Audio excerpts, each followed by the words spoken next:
My name is Caroline, and this channel was built on something stronger than hate.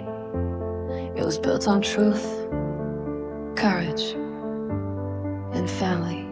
Oh!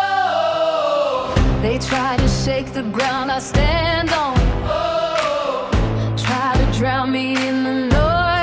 Oh! But every lie just made me louder. Oh! Every storm just found my voice. Some of you came here for answers. Oh! Some of you came just to see. Oh! And somewhere in the middle of it, oh! You became family. And every night the day goes right, and every night the circle grows. Head goes right, more hearts than they will ever know. Somewhere in the middle of it, you became family. When truth stands strong and hearts unite.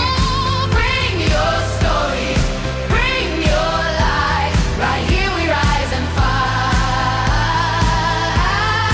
No more silence, no more fear. Every voice is welcome here. This is more than what it seems. It's family, it's hope, it's mommy rambling.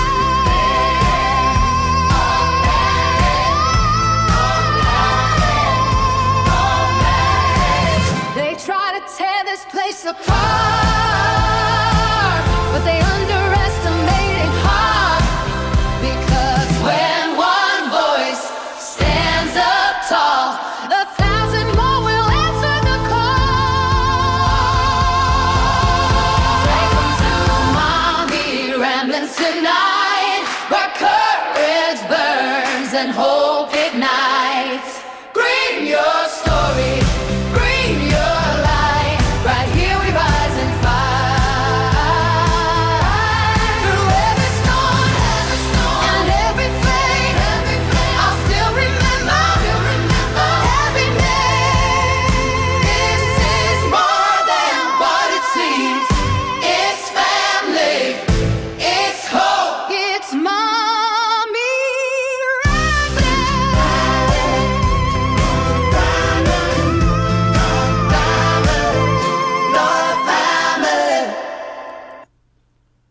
Welcome back to Mommy Ramblings.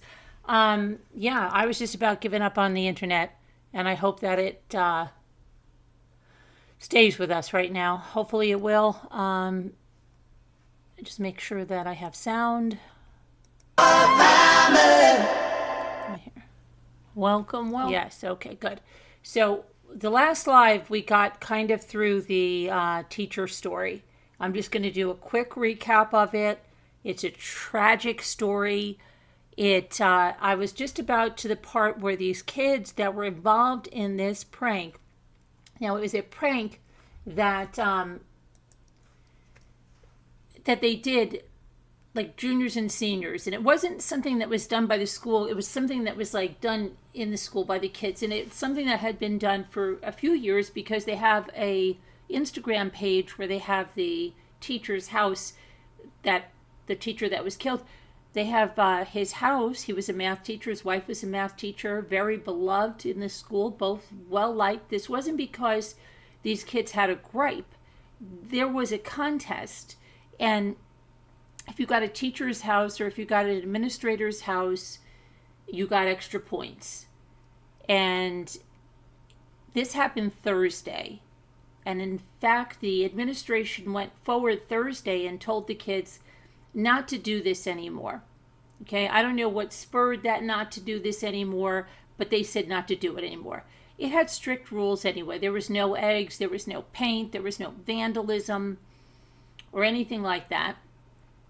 And the kids got out to do something, it seems just like a prank, okay? Put toilet paper on the trees of this teacher's house. And let me see if I still have the pictures up here from before. This is the family. The husband and wife, both math teachers at the same school, 2 young kids. He was 40 years old, and let me just get to, pretty sure I still have my stuff up here. But what I was reading about these kids that were involved, they were really good kids.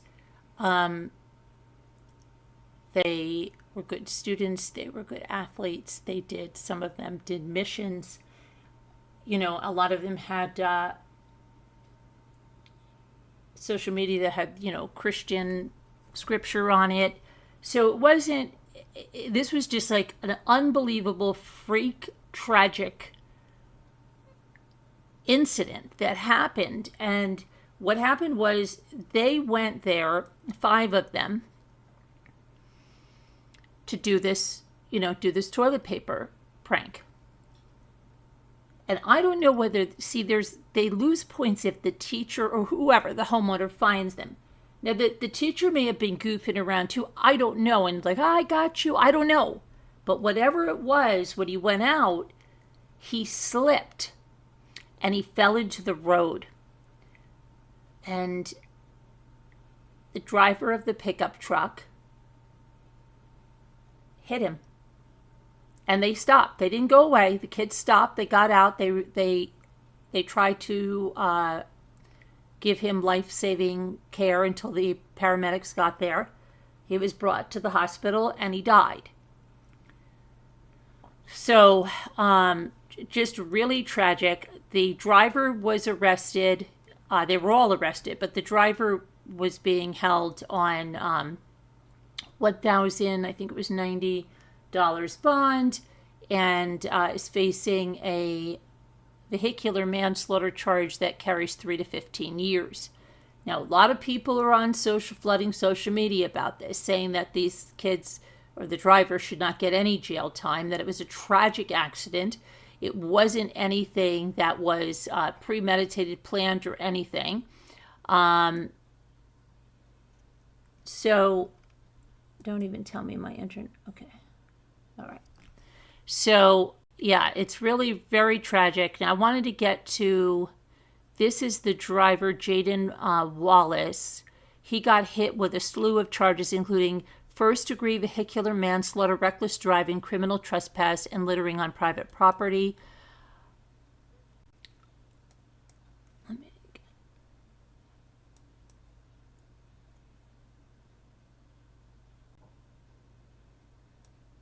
You know, it's just, Jimmy had told me about it earlier in the day, just said, you know, like, these kids went out to do something, now their lives are just, they'll never be the same again. And of course, this teacher lost his life. Just a horrible turn of events, right? Absolutely horrendous.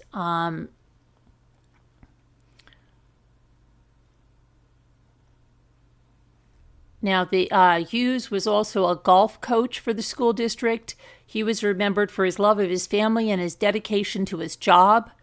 Our hearts are broken. Jason Hughes was a loving husband, a devoted father, a passionate teacher, a mentor, a coach who was loved and respected by students and colleagues.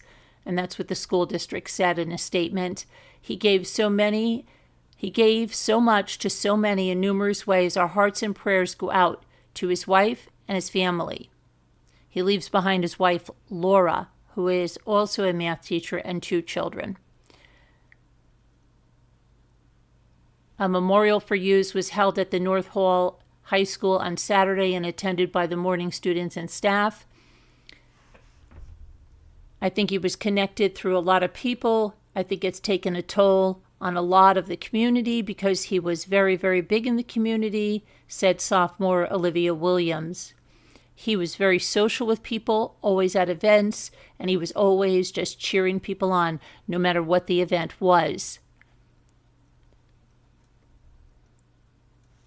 Now, prior to this, and in my broadcast before, I had said that there were certain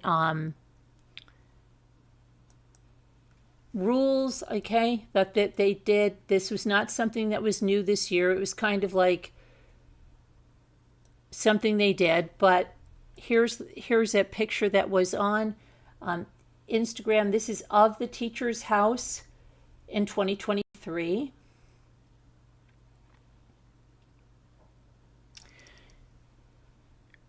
The rules were listed: no eggs, no paint, no weapons. You got 1 point if you did a student's house. You got 2 points for teachers and coaches. You got 3 points for administration, but you got a deduction of 3 points if caught with people from other schools or sophomores. And again, on Thursday, the school said, we urge all students to refrain from participating in any activities that may cause harm or destruction to school, personal properties. Such actions not only reflect poorly on the individual, but also tarnish the reputation of our schools, family, and community. Okay, now I just want to go because I was reading more about the kids earlier. I'm going to try to find that again.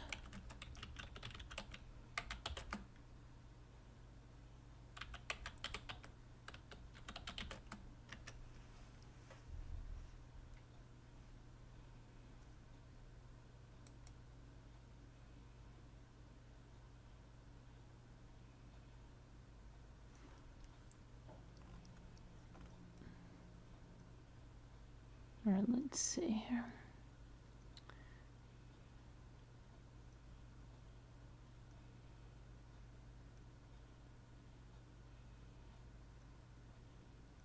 All right, I'm. Let's see if I can find it because So along with Jaden Wallace are 4 friends.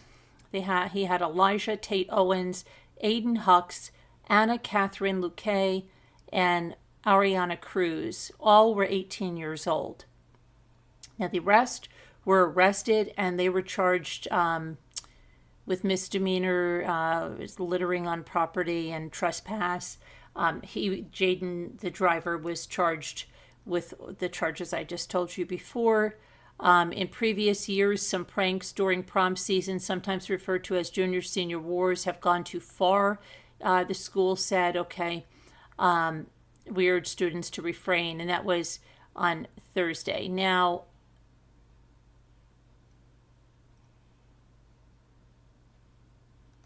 the kids,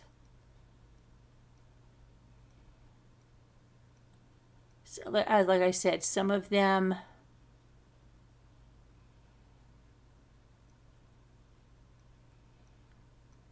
went and did missions in, I believe it was the Dominican or something, but from what I could see, these were good kids, just gone, something gone horribly wrong.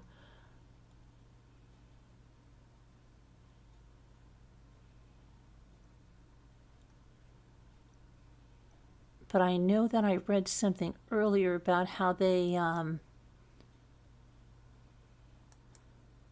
here's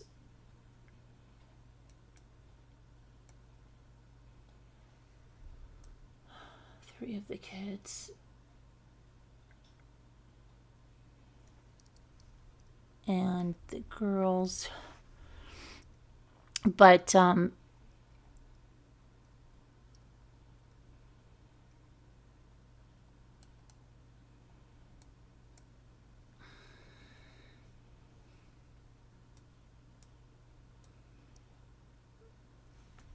there's the girls.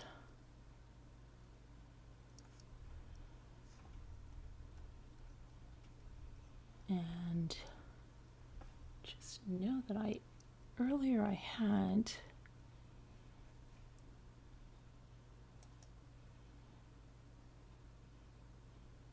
something that was really, really informative about the kids. And of course,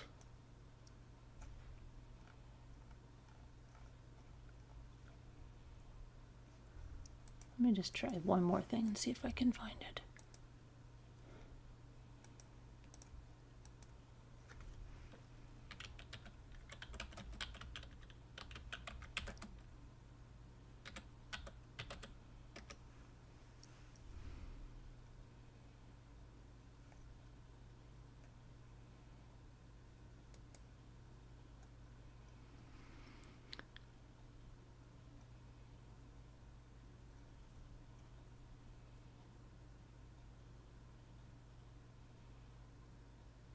Okay, so detectives believed 18-year-old Jaden Wallace and 4 others went to Hughes' home, rolled his trees with toilet paper, and then when Jason Hughes, the teacher, came out of the house, it prompted the kids to get into 2 vehicles to leave the area quickly, right?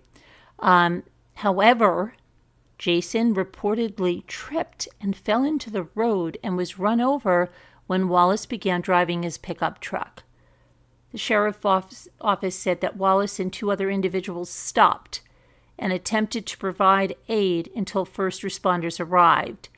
Hughes was brought to the local hospital, where he later died. Deputies arrested the other 4 and charged them each with criminal trespass and littering on private property.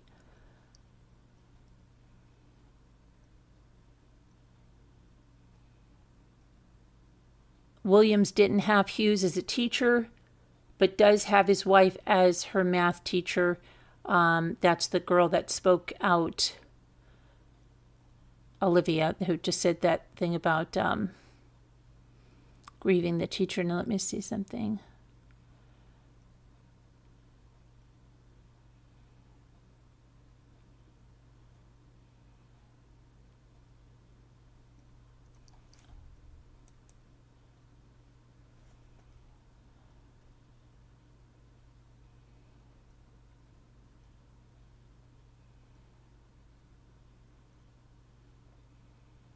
Or maybe this is what I...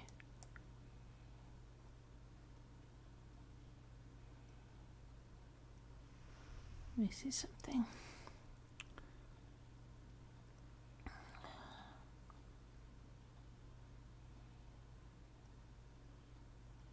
Okay, so yeah, I think I found one. It may not be the exact same thing, but let me see what it says here. It says Wallace recently proudly posted to his Instagram, this is the boy that hit them, about his Christian faith, referring to the Bible verse from Romans 10:9. If you confess with your mouth Jesus is Lord and believe in your heart that God raised him from the dead, you will be saved.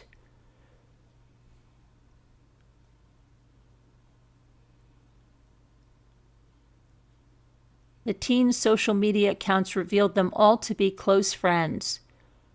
Cruz expressed her love for Jesus online with a post revealing she had recently traveled on a religious mission to the Dominican Republic. Luque, that's the other girl, was involved with the Distributive Education Clubs of America Club.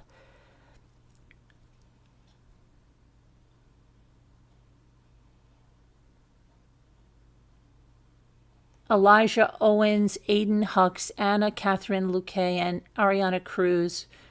Let's see what. Now they're saying he was also planning to pursue a career in medicine in order to become a surgeon, according to North Hall High School, where all the students attended and Hughes taught.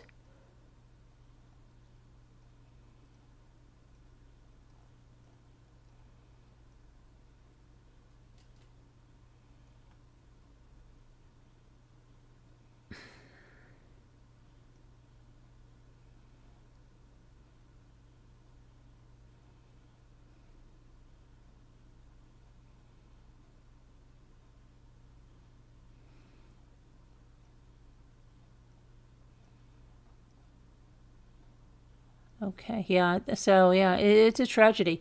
Like I said, there's people all over social media saying they should not get jail, prison time. Or, it should be, it's just, it's enough that they're going to go through life with this, but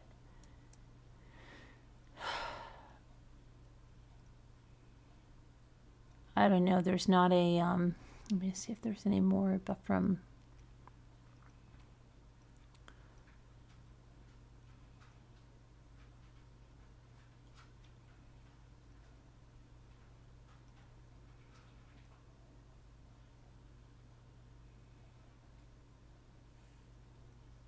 Yeah.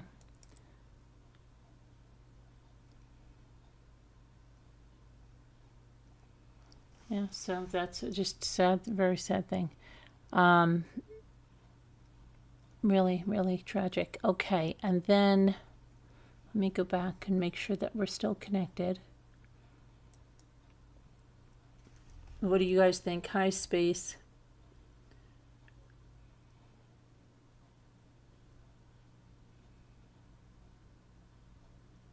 Okay, Space. I lost my internet earlier, and so I'm just hoping it's going to stay on a little bit.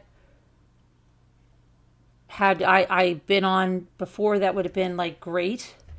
But I have to get up early for the trial, so maybe tomorrow night. I don't think there's much that happened today with Nancy. It's 36 days, and it doesn't look like it's going anywhere fast, right? I was going to do a little bit more of the Kyleah FOIA documents, and I'm just going to do a quick cursory search to see if what is the updates on Nancy Guthrie. I know a lot of people talking about the woman found in a canal. They've already said that has absolutely nothing to do. But let's see here. Now someone, the Wi-Fi jammer, they're really trying to get that through. What it doesn't make any sense that some cameras would be working. They wouldn't if it's a Wi-Fi jammer. It's going to jam the Wi-Fi, so none of the cameras are going to work. But somebody was saying something about the utility box is being reviewed as part of the ongoing investigation.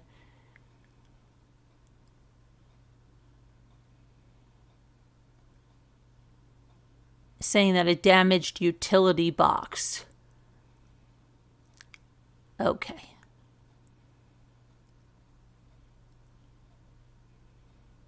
Near home, now under investigation.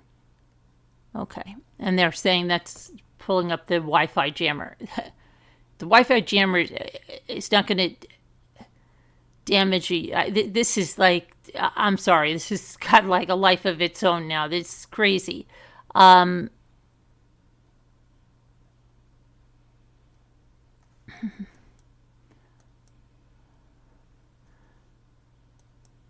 So we're going now into day 37, and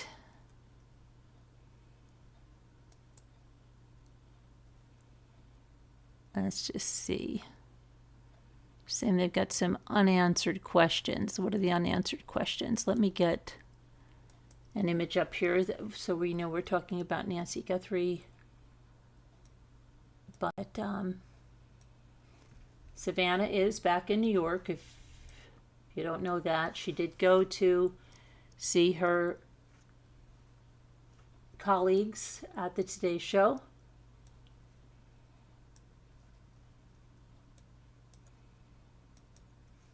And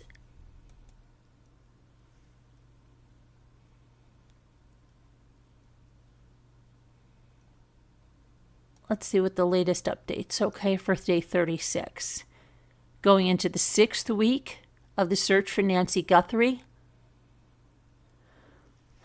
On March 5th is when Savannah Guthrie returned to the Today Show studio for the first time since her mother disappeared.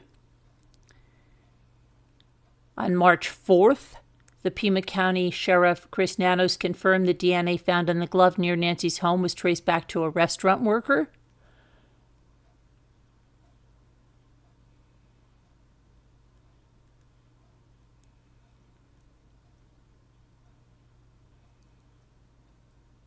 Now,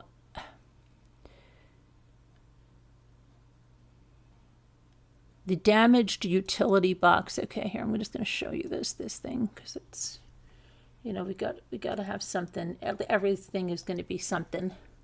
So you got a damaged utility box over here near Nancy Guthrie's home. Okay, and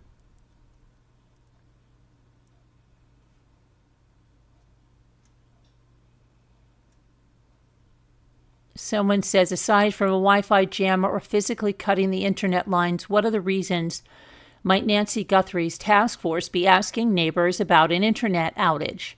I don't think a jammer makes sense. If they got images of the guy on both the night of the kidnapping, and on another night, okay? So, but that's just what's going on with this damaged utility box.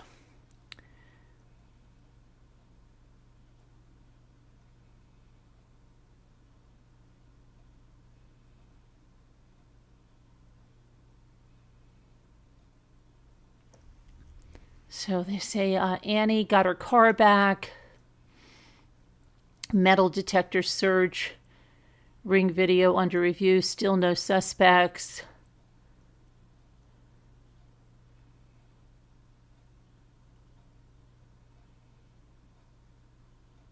Two people showed up with metal detectors and a garden spade, looking at the easement in front of Nancy's house. So this is all stuff that's happened in the last few days. Nothing really significant. And now, before we go to a little bit of Kyleah's documents, because I can't stay extremely late, I've got to be up for the trial. And I've got to be up and ready to go before that, just in case the internet guy can get here sooner. So I have to be up like at 6, and it's already 2. So I'd like to get 3 hours of sleep. Let me see. I'm just going to go to check the latest on Nancy, because that's... And probably tomorrow with Space Cat, we could have a conversation when I can come on earlier.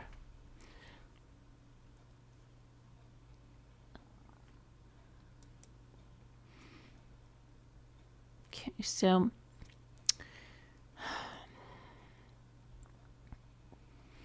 The backpack stripes. Okay, now they're gonna say the backpack. Now they're going up, pulling apart the backpack. That it looks closer to a rider bag and Moto Loot High Vis motorcycle strap, somewhat similar to a couple of others like Osprey in general. This strap, okay, yada yada yada. Okay.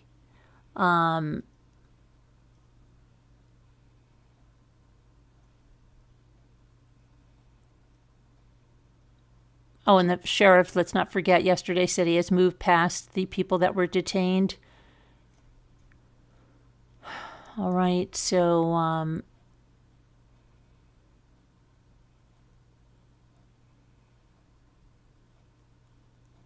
apparently some live streamers pulled up to a pond, according to this tweet, and said it stinks before they even saw a barrel. They saw a barrel. Okay. Well, what happened? Ponds, like, over there can stink. Could be for a number of reasons. But, I don't know. So, Pima County Sheriff's Office spokesperson said investigators are aware of that damaged utility box around the corner from Nancy Guthrie's home.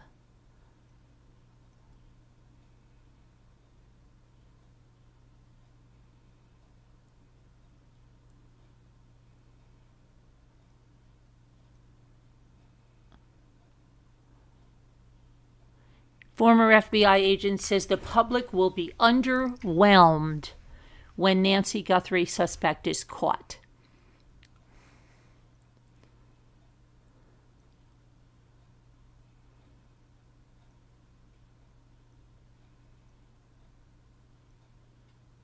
Okay.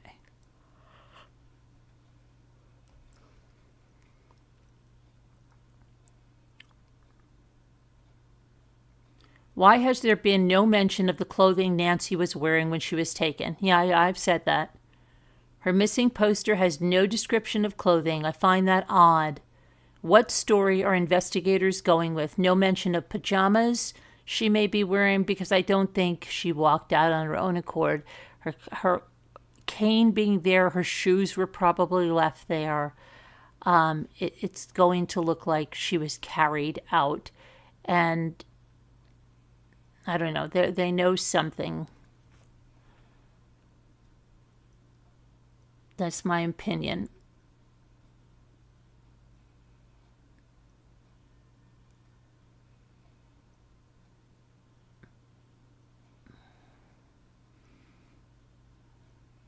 Now they're saying, was she a victim of elder abuse? No, that's not what's happened.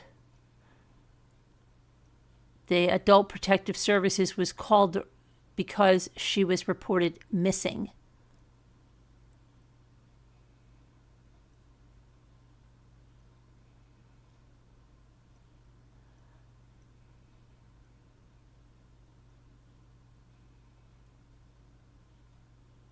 Okay.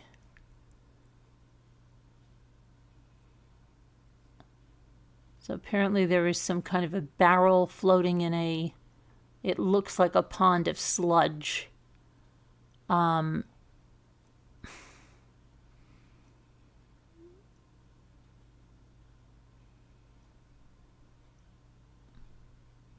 Someone's touching it. I don't know who that is. Someone with a beard and a lady in pink filming it. I have no idea. What could be inside the barrel? Did anybody find out what was in that barrel? Let me see if there's any comments on this tweet. It was 6 hours ago. I'm sure if it was Nancy, we would have heard. Oh, it looks like... Ugh. Is that frogs on there or something? Ugh.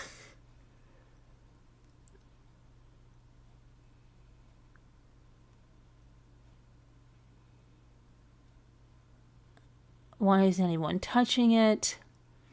Someone in another post explained it's a floating pump thingy. Legit. It's not a barrel with a body in it. People have lost their minds. Ugh. Looks like an alligator. Something. Ugh. Disgusting. Okay.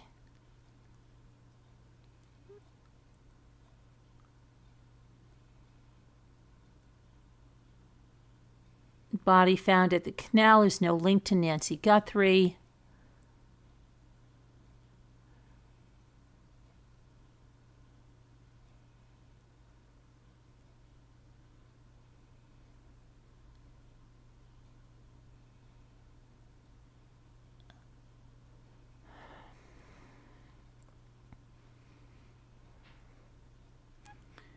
Yeah.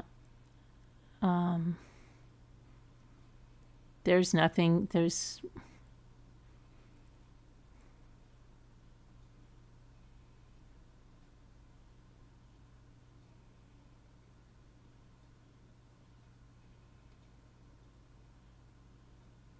I guess somebody's still sending DoorDash to Nancy's house or something. I don't know.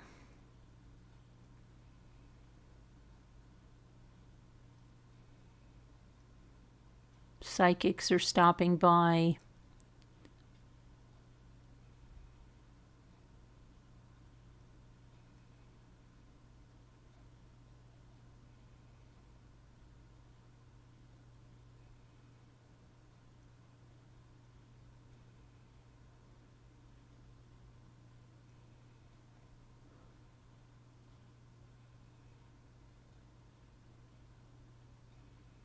I guess there's a bunch of javelinas that have been going around the flowers. Yeah,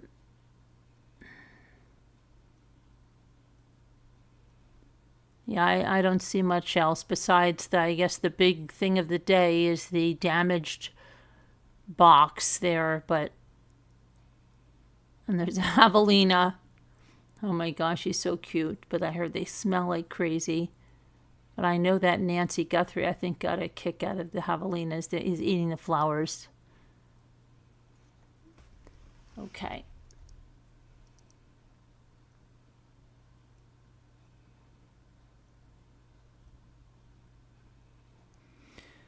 And the Cici Flores from Madres Buscadoras de Sonora, The mothers, they're searching on the border. I don't believe the sheriff wants them involved. So, yeah. And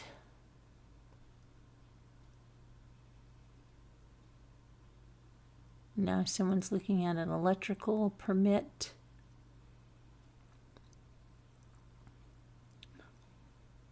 Okay.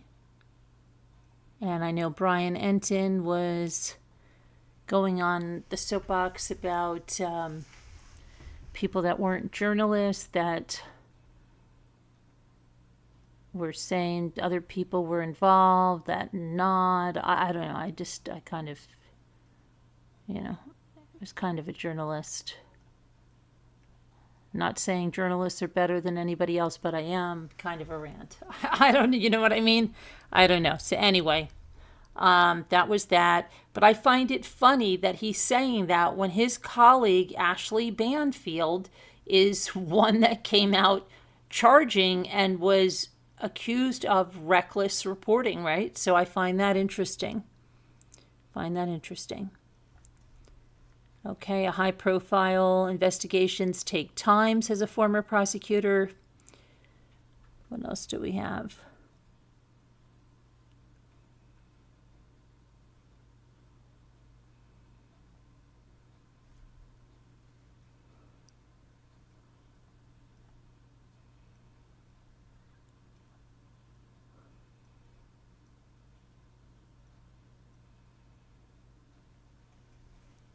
All right, so I think that is it on Nancy. And I think I'm going to go to Kyleah and do a little.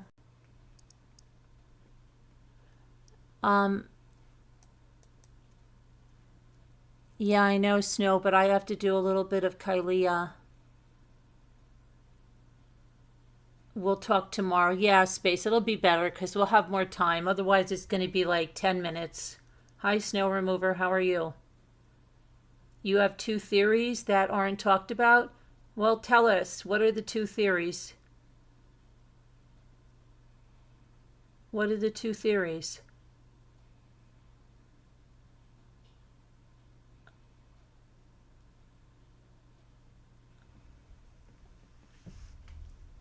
I have Space. Space is called in a few times, no. But I think tomorrow is going to be a better day because I didn't have internet and I've got to be up early for the trial and I have to do a little bit of Kyleah or I'll be accused of clickbait. Tell me what your theories are. I think I've got to put some Panatrate on my arm. I think now all that work that I did today is either that or I've got to take an ibuprofen or I won't be able to sleep. You're going to email me? Well, we all want to know right now. Are you going to email me right now? Ouch. Email me right now, okay? So, because you told everybody, now everybody's going to be wondering what your theories are.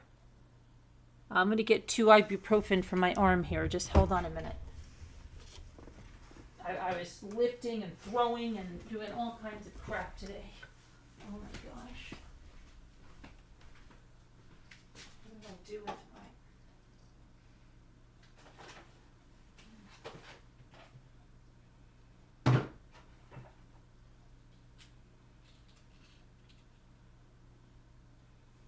What did I do with my ibuprofen? IBU, IBU, IBU. Here they are.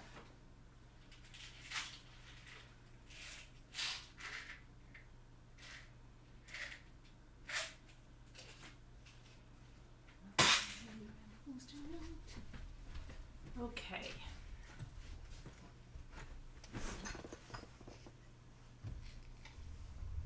If you want to tell them, you can, but I will email you first. Oh, you're not going to tell me now?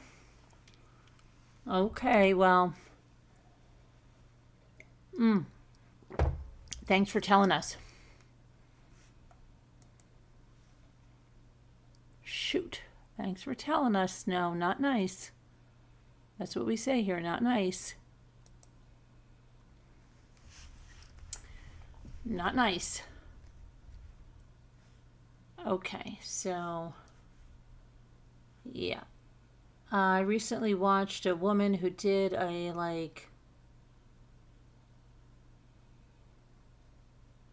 oh, there's always a red car involved, yeah.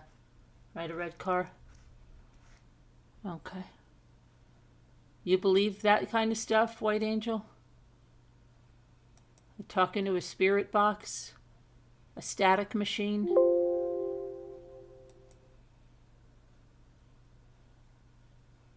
It's like an app on someone's phone. It's just ridiculous. I believe people, even Christian Catholic people, can have visions, and I believe that. I believe that God gives people visions, and they can have visions, and they can see things, and they can see, many of them have seen Jesus, or they've seen things like that, and people have like very strong like visit type dreams. That I believe. But talking to a spirit box, like that is no. That falls along the lines of the Ouija board. Not a fan at all. That scares the crap out of me. Sorry.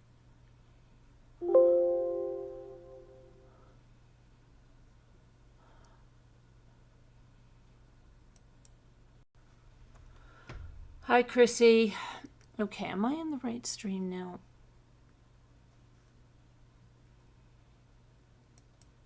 Yeah, I don't like that.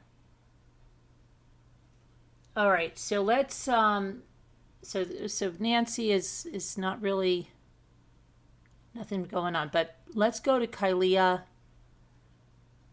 and get the documents. Hi, Dookie.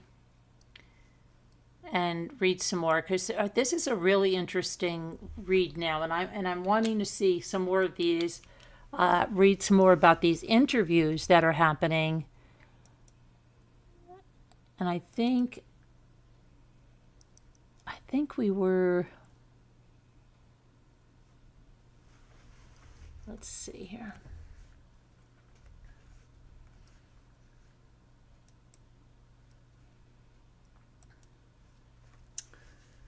Where were we in this? Yakima.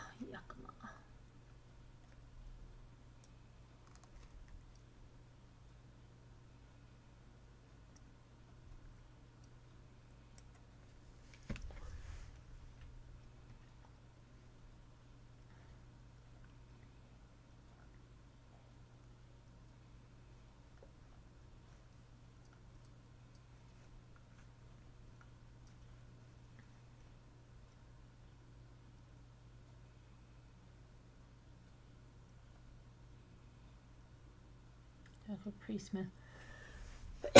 Excuse me.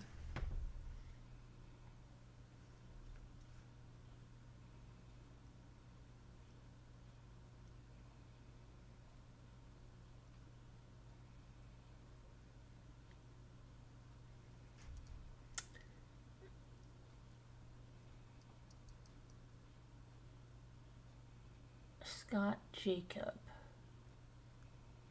That was the video.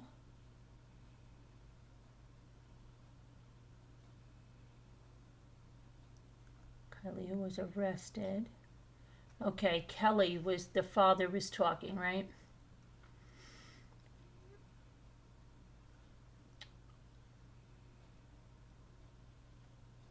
Let's see. There's where she made the inmate calls. Kyleah was reported. They saw that guy in the green, right? Condition of the children. Oh, this is when Sophie, yeah, we read Sophie's interview. Kept calling her Sophia, right? Bradley, we heard about Bradley's interview. Detective Beleche. Interview with a Cara Duarte, that was KK, right? And that Rock, yeah, with that last name, I just can't even believe that last name. Patty Davis. Emma. Oh, Emma.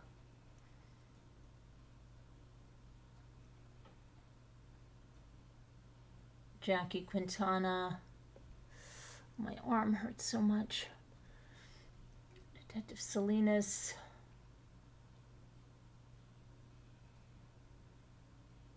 Leah Van Dyke. Oh, they were talking about the child in the hospital, right? An interview with Kyleah's father.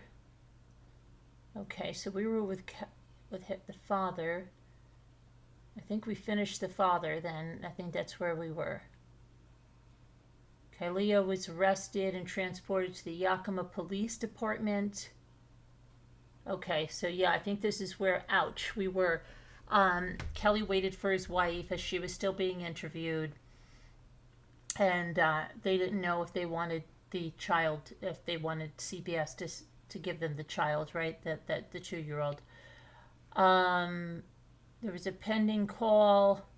And then moments later, I was advised Kyleah was taken into custody without incident and was being transported to the Yakima Police Department. Kyleah's vehicle was being towed to the Yakima Police Department secured annex for evidentiary purposes in anticipation of obtaining a search warrant.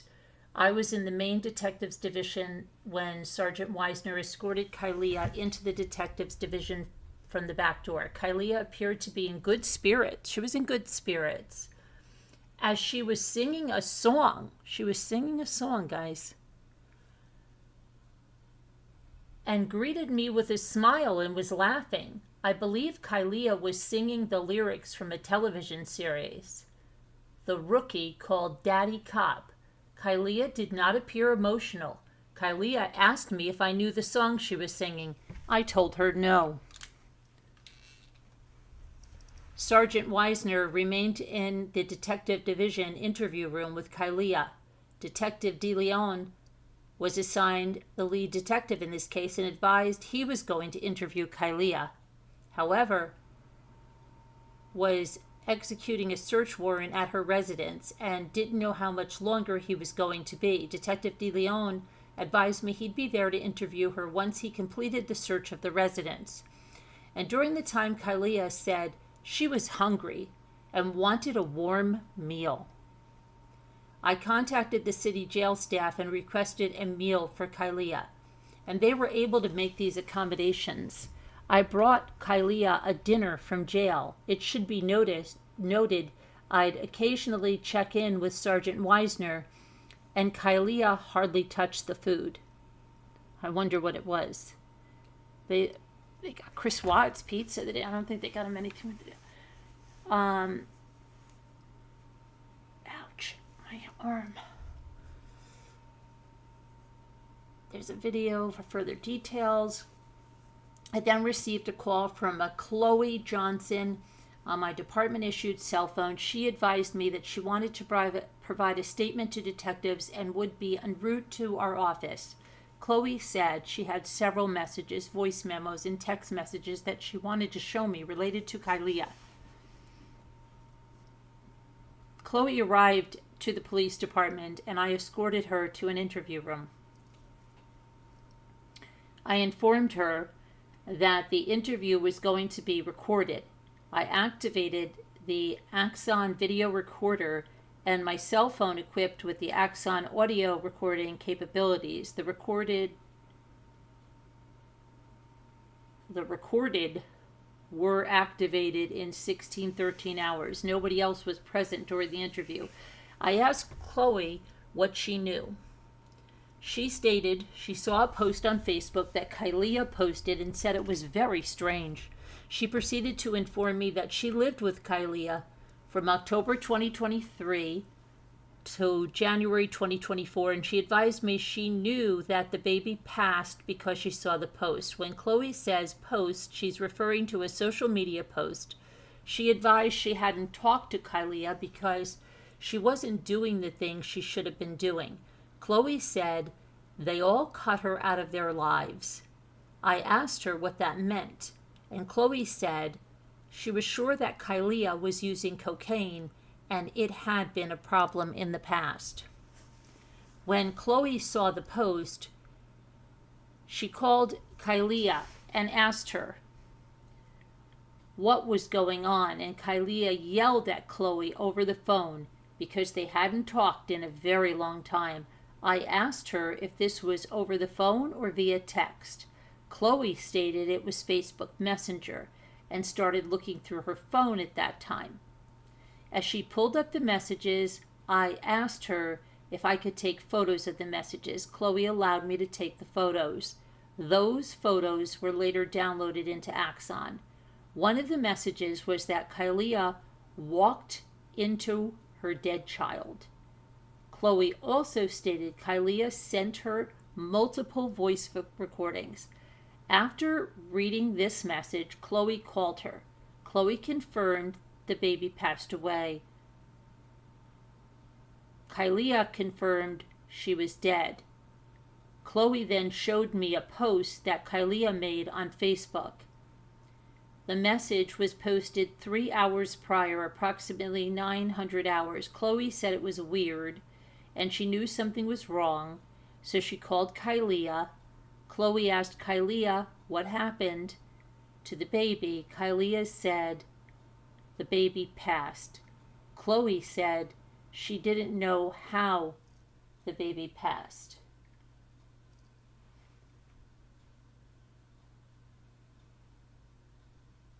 But Kyleah didn't take care of the children how she should have. She stated Kyleah was a very negligent mother. Chloe played a few messages that Kyleah left her. Kyleah sounded very brash and short in the messages and felt emotionally in the messages and very emotionally disconnected from the loss of her baby.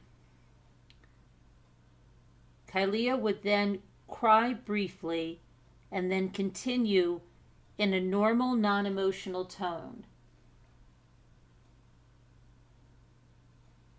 Kyleah stated in one message, the baby died. I could not understand the entire message. She mentions she wants her baby and then says she's stuck up there and has had the shitiest effing day, and then says in an angry tone, I didn't do shite. Chloe played another message. Part of the voice message is difficult to understand as she's rambling. She then stated I ditched the kid for a while with the babysitter, and then stated something about celebrating. Chloe talked about when she lived with Kyleah. She stated that the baby didn't cry. She stated she was 2 years old and never cried, because from the time she was a baby she'd cry because she knew Kyleah would... Oh, hold on a minute, that doesn't even make sense. Because from the time she was a baby, she'd cry because she knew Kyleah wouldn't come get her, and therefore the baby never made a sound. Kyleah kept her in her crib all day, and it took her forever to learn how to crawl. She hasn't said words, and she'd be left in her diaper for days. Chloe said if she tried to deal with it, Kyleah would get mad at her and yell at her and would threaten to kick her out. Chloe said she was staying there because she didn't have anywhere else to go. Chloe said she didn't bathe the kids, and Kyleah told her that the kids would bathe when the kids went to the grandparents' house. Chloe advised on one occasion she went to Kyleah's residence and saw the kids had a mat on the back of her head and compared this to how the dogs get matted hair. Chloe advised that Kyleah went from talking about her baby being dead to talking about an ex-boyfriend having a threesome. Chloe then played another recording where Kyleah is talking fast and using obscene language and then starts crying. Chloe said she sounded high. Chloe said the house that she currently lives at is a house that Kyleah used to live at too. She stated the woman they live with they call Mom, and that was Samantha Taylor. Chloe lived at this location and didn't want Kyleah going there. The residence is in the Notches. Chloe played another message left on the phone from Kyleah. Kyleah is yelling into the phone and says something about a warm meal, going to jail. Chloe says that she calls Rock, Kyleah's ex-boyfriend. Rock told Chloe that he believed the police were looking for Kyleah. Chloe said she asked Kyleah if she wanted to meet and talk. Kyleah told her that she was going to ask her for $20 for gas. I took a photo of this message. Chloe said she figured that she shouldn't drive her anywhere if the cops were looking for her. Chloe said they tried to figure out how to get the cops to her. Chloe said she believed Kyleah played a part in this. I asked her about the last time she saw Chloe, believed it was November or December. Chloe said she was just a baby. Chloe went on to talk about Kyleah's house as atrocious.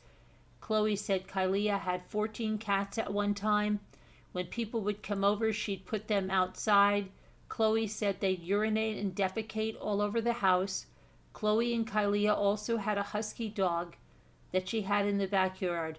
Chloe said she was sure it was animal abuse because she didn't feed it and just let it die. Chloe said she'd clean the house, and the following day Kyleah would have it dirty again. Chloe and Kyleah said Kyleah had severe drinking problems and a lot of mental disabilities and was very bipolar.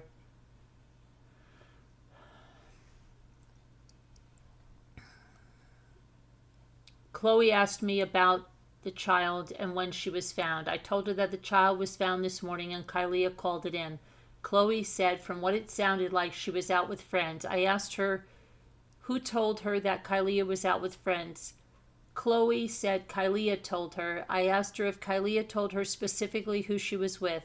Chloe said a Facebook post that Kyleah posted had mentioned that Kyleah trusted that her friend Kay would take care of the kids. Chloe didn't know who the person was. Chloe said she knew Kyleah for 1 week and she was having her watch her kids.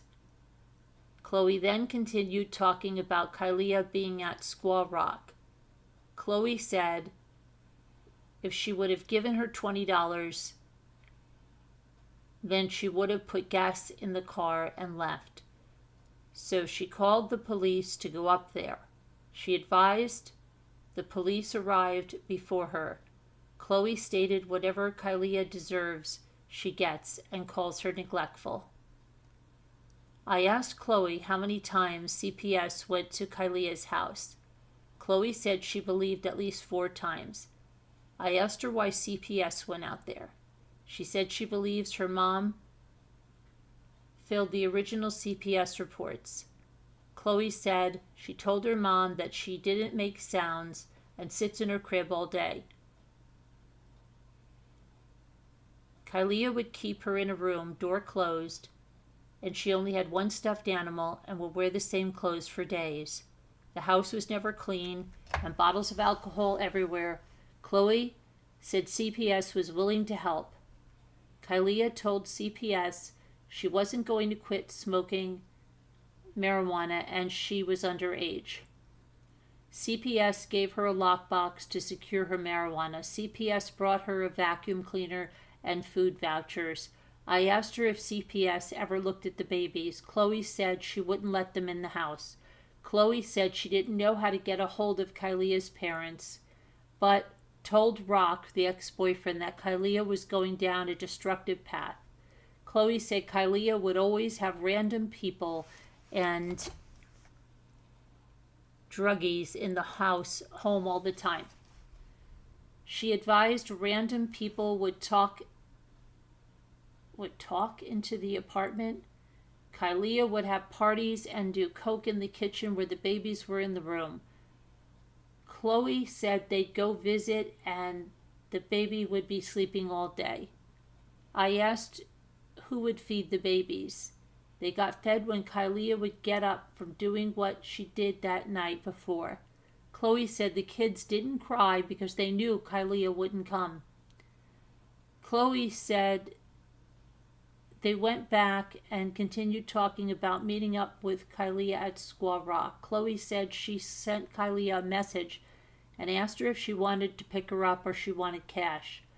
Chloe told Kyleah she was just trying to process this. Kyleah responded with, "Okay, well, please try to process faster that my baby is dead. And yes, I would really appreciate for you to come up here. It's pretty far away." Kyleah said she was at Squaw Rock because they have Wi-Fi and she didn't have data. Photos of these messages were collected and attached to the case. I asked Chloe if Kyleah said anything to her about who had the children or what happened. Chloe said no, and that Kyleah walked in and saw the baby cold, with her mouth open and lifeless. I told Chloe that I wanted to talk to people who had been with Kyleah in the last week, and Chloe said she tried to convince some of Kyleah's friends to talk to the police. I asked Chloe if Kyleah ever expressed frustration with the children, such as making comments like she hated the kids or wanted her life back or anything along those lines. Chloe said Kyleah made a comment about not being able to get gas money because she couldn't sell photos of her boobs, breasts, because the child ruined her body. I asked her how Kyleah made money, and Chloe said she knew that Kyleah had an OnlyFans and sells photos of her body. The interview ended, and I escorted Chloe out of the police department. It should be noted I collected 5 photos from Chloe of text messages and social media posts. Several minutes later, Chloe called me on my department-issued cell phone because she forgot to mention something. Chloe stated when she lived with Kyleah, she found a dead cat in her freezer. The cat was in a Ziploc bag and had been there for a year. Chloe asked Kylie why she had that in the freezer. Kylie didn't have a good explanation and said that it was her childhood cat, Lucy. Chloe said it didn't look like an older cat, but a young cat. So she didn't find this to be true. Chloe said she also saw a frozen hamster in the freezer. Chloe told her that the hamster belonged to an ex-boyfriend, Rock, and didn't know what to do with it. Chloe found this to be disturbing. On 2/26/25, I interviewed Samantha Taylor. Samantha called herself Kyleah's mother, but she stated she was like her mother and the 2 children were like her grandchildren. Samantha also calls herself Chloe's mom, but it's not her biological mother. I asked Samantha if she was the one that would call a street mom, and she said yes. I escorted Samantha to an interview room at the SAU office. Nobody else was present during this interview. I told Samantha the interview was going to be recorded, which she was okay with. I activated my audio digital recorder and not the Axon video recorder. I told Samantha earlier she advised she wanted to provide some information involving Kyleah. I asked her what information she had that she wanted to share with me. Samantha believed Kyleah was high on coke. She stated, not during their conversation, but afterwards when Kylie posted stuff on social media, Kyleah looked high, out of her mind. Samantha said she can tell. She stated Kyleah was confused about her timeline and what was going on. There was a lot of crying and screaming. Samantha said her plan was to get Kyleah to her house and call the police. Samantha advised she saw the kids 3 weeks ago and the kids were healthy and happy. She advised that the baby was the happiest baby and never cried. She said if her grandchildren weren't being taken care of, she would have never let them leave her home. Samantha stated it was in January when she saw the kids, possibly January 15th. This was more than 3 weeks, and Samantha stated it might have been December. Samantha stated on a few occasions that she dropped the kids off with her to get a break. Samantha stated Kyleah was having depression. Kyleah told Samantha that she got a job and that she was taking the kids to daycare. Samantha said she was proud of her. Samantha didn't know where she was working, as Kyleah didn't tell her. Samantha said she got the news and called her at 12:26 hours today. Samantha said one of her daughters told her that the baby died. Chloe told someone in the home, and they told Samantha. Samantha said she called Kyleah. Kyleah was up in the mountains and was literally on a cliff. She told Kyleah to back her car up and come home so they could figure this out. Samantha said it's 20 to 30 minutes away from her house. Samantha said Kyleah was screaming and crying. Samantha and Kyleah said Kyleah told her she had driven by her house that night before and was something discovered yesterday morning. Samantha said Kyleah knew was dead the night before. I asked her how she would have known. Samantha stated her story was that she was arrested and came home and her babies were dead. Samantha said that's what she understood through all the yelling. Samantha said she needed to know what happened and was trying to convince Kyleah to come home. She didn't tell Kyleah that she was going to call the police. However, Samantha said the story didn't make sense. Samantha also asked who this K girl is, and she's never met her. Samantha said Kyleah told her she left her kids with a female named Kay, went to a party, got arrested, and then came home and her kid was dead. Samantha said the timeline was not matching up. Samantha started to vent about what she was hearing about and what Kyleah told her. She believed Kyleah was doing a good job. Samantha was upset and posted something to defend Kyleah and was railroaded. Samantha said, but now it's not adding up. Samantha said Kyleah told her she drove by her house the night before because she was going to kill herself, and then Samantha learned that Kyleah called in the morning. Samantha said something is way wrong here.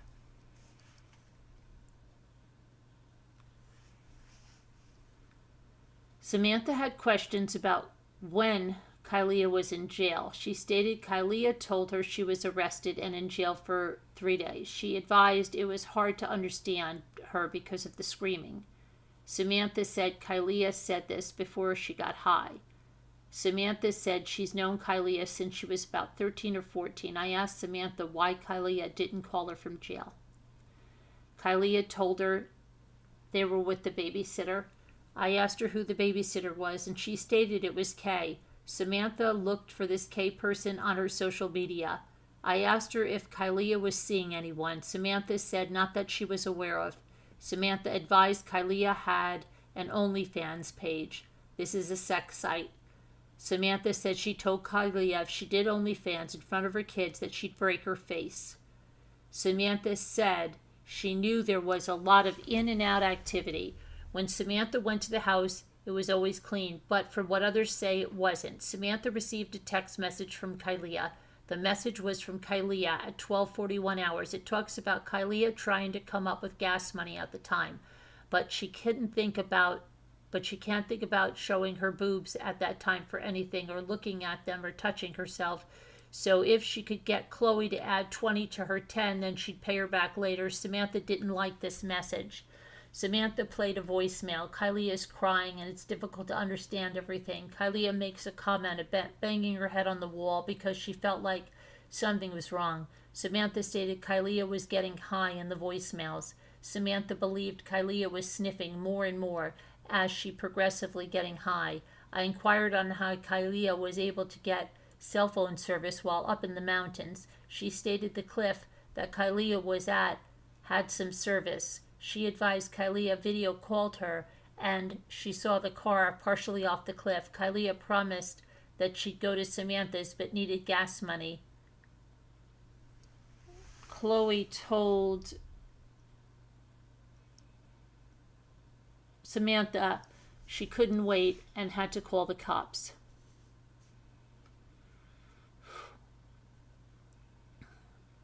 The interview ended shortly after. Samantha had several voice messages on her Snapchat profile from Kyleah. She wasn't able to send the voice messages to me via email or through the text message, as the social media program didn't appear to be set up in such a manner that the messages could be forwarded.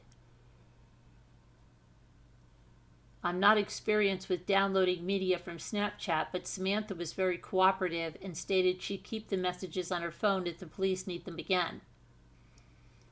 Collection of medical records. On this day, on 2/26/2025, I submitted a medical records request from Assurance Healthcare for both children. I also requested medical records for both children, include birth records and recent visits to the hospital. The children were in the care of the family physician, Dr. Richard Edgerly, at Assurance Healthcare. The records obtained from the medical facility dated back to 1/31/23, and a copy of both patients' past medical records were attached to this case file. It should be noted I observed a canceled appointment on 2/21/25, and this is the day Kyleah reportedly told her mother she needed to get the car jump-started because she had a doctor's appointment for her children. Kyleah's mother, Blair, was working at the dealership where the car was purchased and asked a service worker to detail Kyleah's residence to jumpstart the car. Kyleah had the vehicle jump-started and went to Assurance Healthcare. In a short conversation that I had with Blair that day and Kelly were interviewed by detectives, Blair told me Kyleah called her again to tell her the battery died at the doctor's office. Blair again sent a service worker to the doctor's office to jumpstart the car. Blair then told Kyleah to detail the dealership, Hyundai dealership, to replace the battery. Blair stated while the vehicle battery was being replaced, they went to Round Table Pizza and had lunch. The children were not with Kyleah and were supposedly being watched by an unknown person. On 2/27/25, Detective Levy and I met with Robert Storseth. This is where Blair is employed and where Blair purchased a vehicle for Kyleah. I introduced myself to Robert and I told him I was following up on a service call that he made for Blair on 2/21. Robert knew exactly what I was referring to. Yeah, it's crazy, right, Dookie?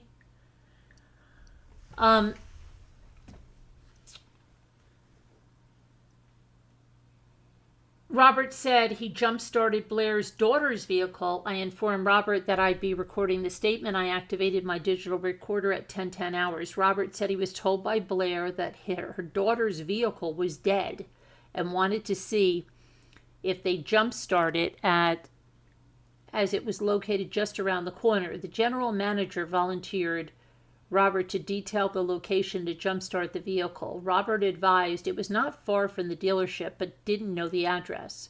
Robert is not from Yakima and resides in the Spokane area. Robert described the location where the vehicle was as a local business. Robert went to the location alone. He said he observed the vehicle, popped the hood, and jump-started it. I asked him if Kyleah was with anyone, adults or children. He stated no. I asked Robert how certain he was. He stated 100%. I asked him if he saw anything inside the vehicle. He said he didn't look in the car. He advised he wasn't paying attention. Robert said he was probably there for 2 minutes. I asked Robert what Kyleah said to him in those 2 minutes that he was there. Kyleah told him the vehicle has died a few times and she bought it from them. Robert didn't really converse with her. Robert advised she went to the dealership afterwards.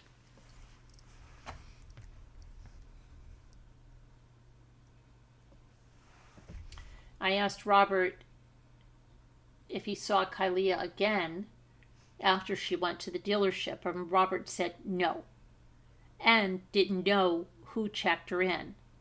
He said she went to lunch with Blair, and from what he understood, Robert said he was told by other service members that the vehicle was extremely dirty and not well kept in the interior.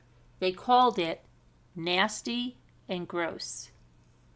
I asked him if he saw anything when he initially jump-started the vehicle. He stated no.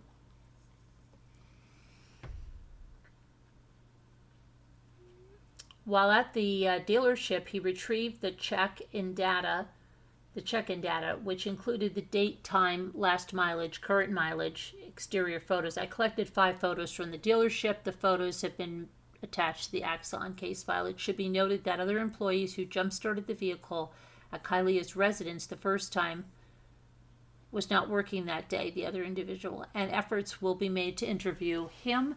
Blair had identified him as Brian Vanderbrake. On this day, I contacted the Yakima County Internal Affairs Sergeant M. Blake and inquired on the booking footage for Kyleah's arrest on 225. Sergeant Blake provided video footage. However, there was no audio to any of the videos, as they don't come with audio. The videos were attached to the case file. While watching the booking video, I watched Kyleah's behavior. Kyleah was handcuffed for most of the booking duration. Her posture in the chair was relaxed and would occasionally sway her legs from side to side as her heels rested against the legs of the chair. She didn't have any shoes on. She did not look upset for most of the booking process. Her mannerisms were consistent with someone who appeared bored and uninterested. The handcuffs were removed so she could stand up at the booking window to answer questions for the county jail booking officer. I believe I observed her grimace one time as the door was being opened for booking purposes. Due to this video not having audio, it's unknown if she said anything to the booking officer or what the conversation she had with the Yakima Police Department officer who transported her and booked her in. On 3/6/25, detective detailed the dealership to interview the other employee who also jump-started Kyleah's vehicle the morning of 2/21. The employee was identified as Brian Vanderbrake, date of birth 11/30/89. I informed Brian the interview would be recorded, which he consented to. I activated my department-issued cell phone-equipped Axon audio recorder. Nobody else was present. I asked Brian about a service that he performed at the request of an employee. Brian stated it was at the request of the service staff in the service department. Brian couldn't recall the day of the week. He believed it was a Wednesday. Couldn't recall. Brian stated it was between 9:30 to 10. Brian advised he was asked to jumpstart Blair's daughter's vehicle. Brian advised that they had just sold the vehicle to Blair. Brian was part of the process. Brian agreed to jumpstart the vehicle and met with Blair. Blair gave Brian the address. I asked him where it was. He believed it was on the 3rd or the 4th Avenue, about 1 block from the Safeway. I know there's a Safeway located at 200 North 5th Avenue. Kyleah's residence was just 1 block northeast of the business. Brian pulled up to the address, saw the vehicle. He was familiar with the vehicle as they sold it. Brian said Kyleah was in the front seat of the vehicle and a gentleman inside the vehicle's driver's seat. The driver's side door was open. Brian described the male as an older male, thinning, dark hair, possibly the same age as him or older. The male was Hispanic and taller than Brian. Brian asked them to open the hood and then jump-started the vehicle. Brian told Kyleah that her mom sent him to jump-start the vehicle and that they wanted her to go to the service department after her appointment. Brian said he didn't see the children, but he didn't think he would because the car was dead and it was cold out. Brian stated he didn't hear anything. Brian said he was there less than 5 minutes. Brian never got into the car that day. Brian stated the car was trashed. Brian said he didn't see anything odd or out of the ordinary. Brian didn't have anything more to add, and that interview ended. The information was relayed to Detective De Leon. The male sitting in the driver's seat is unknown. The interview with Brian was downloaded. This concludes my involvement for these days.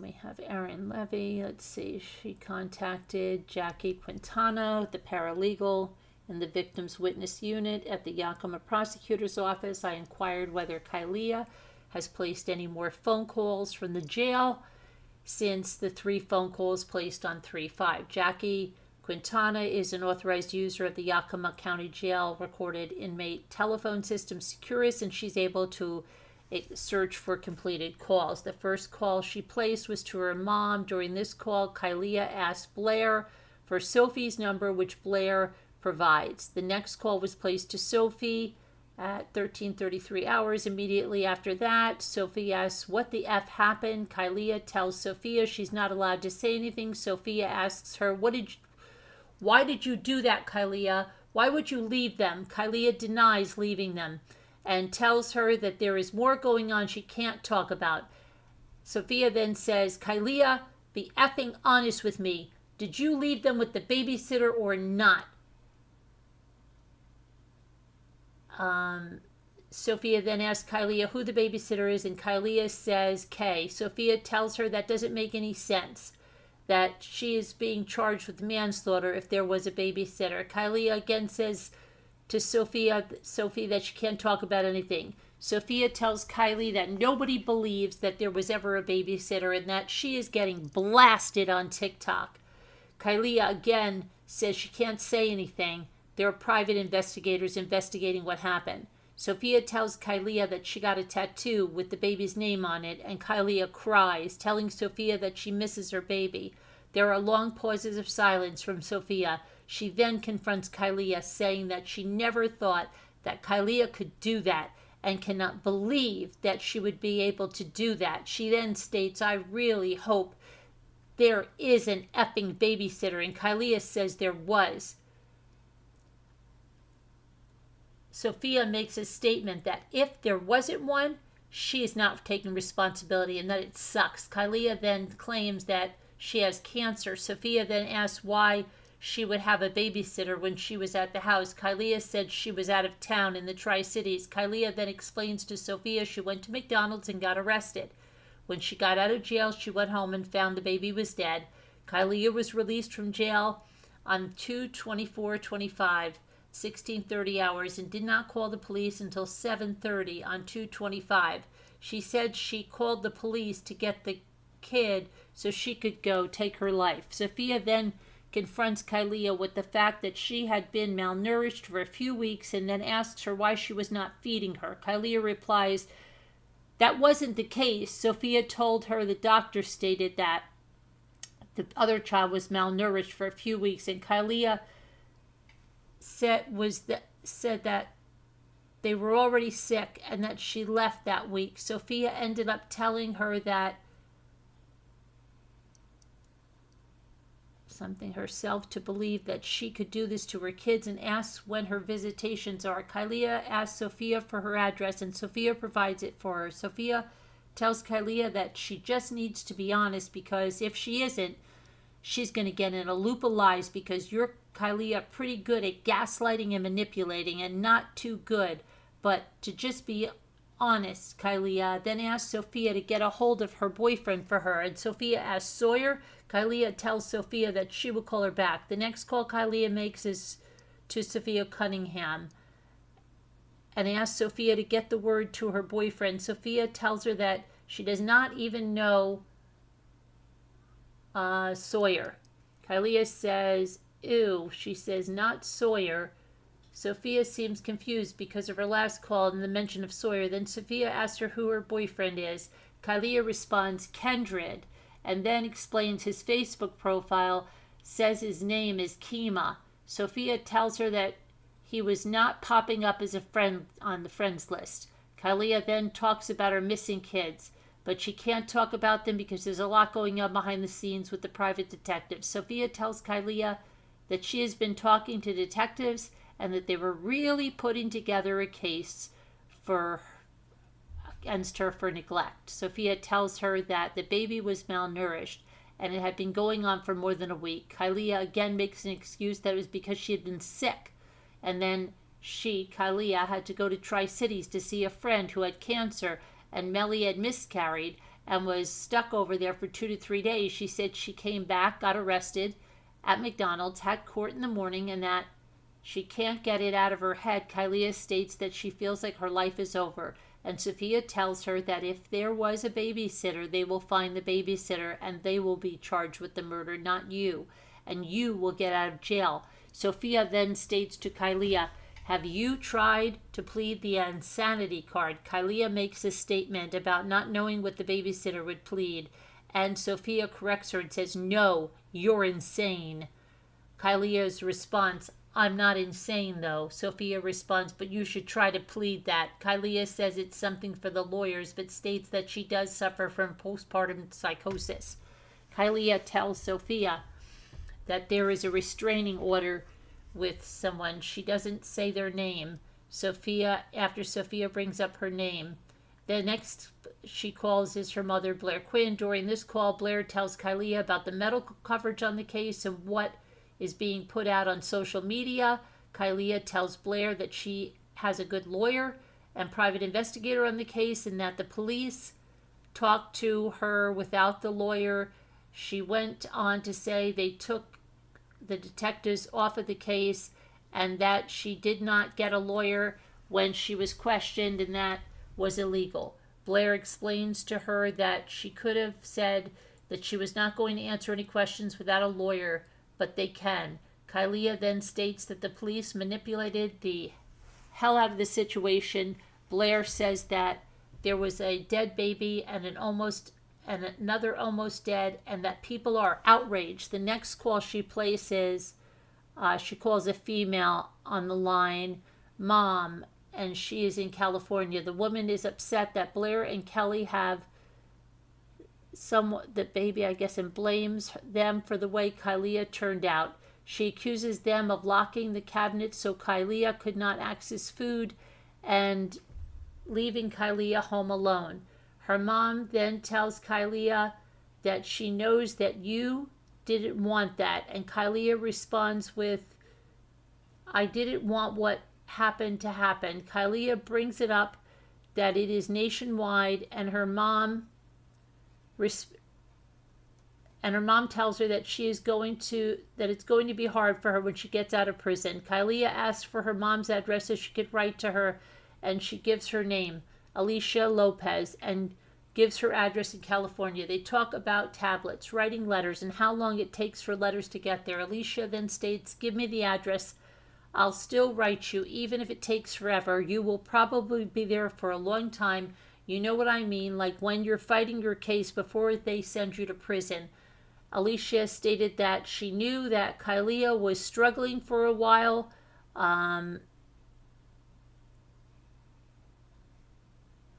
Struggling for a while. Kyleah said that she was better, but then she got really sick.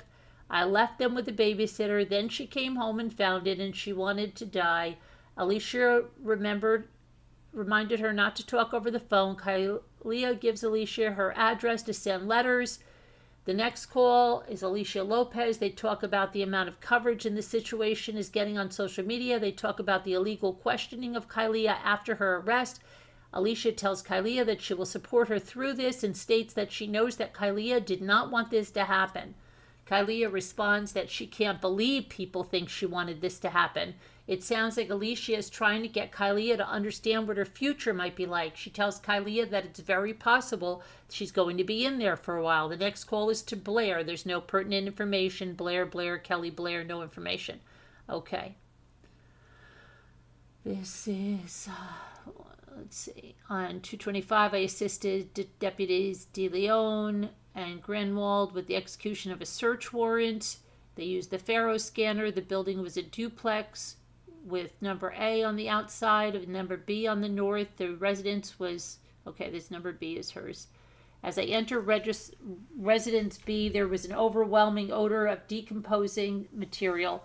Feces, urine. The living room consisted of a love seat style couch, a double bed, dining chairs, bookshelves, a dresser, storage containers, portable garment hanger. The room was cluttered with children's toys, old food, adult clothing, children's clothing, diapers, garbage, empty and half full baby bottles, beer cans, miscellaneous personal items, and child's car seats. The bed and couch were so full of items that there was no space to sit or lay.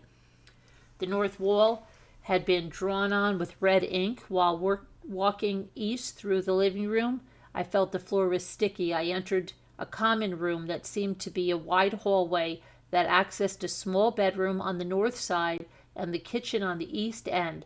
The hallway consisted of an ottoman, a bookshelf, large totes, and a sewing table.